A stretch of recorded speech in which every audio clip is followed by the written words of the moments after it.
السلام علیکم ورحمۃ اللہ وبرکاتہ۔ اللہ سے امید کرتی ہوں کہ آپ سب ایمان اور صحت کی بہترین حالت میں ہوں گے۔ شروع کرتے ہیں۔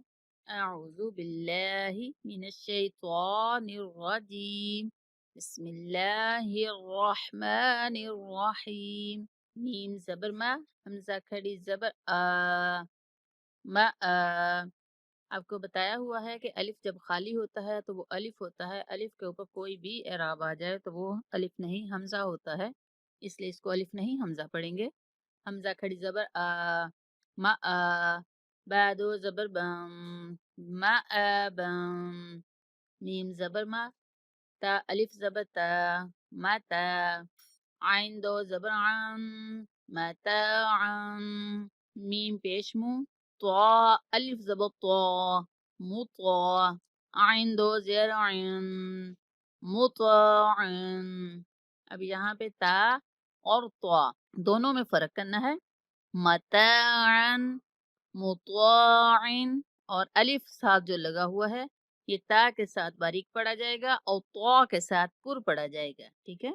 میم زبر ما، عین الف زبر ع مع، شین دو زبر شم معشم، میم زبر ما، فا الف زبر فا مفا، زا دو زبر زم مفازم، میم زیر می، ہا کھڑی زبر ہا میہا، دال دو زبر دم میہا دم، نون زبر نا، با الف زبر با نبا، تا دو زبر تم نباتم، واو زیر وی، فا الف زبر فا وفا، قاف دو زبر قم وفاقم، قاف کو پر پڑھیں گے اور غنہ بھی کریں گے، وفاقم۔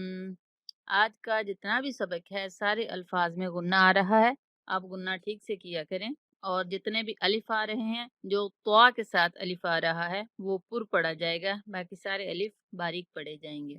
اللہ تعالیٰ آپ سب کو قرآن کو سمجھ کر پڑھنے کی توفیق عطا فرمائے، آپ کے لیے آسانیاں پیدا فرمائے، آمین یا رب العالمین۔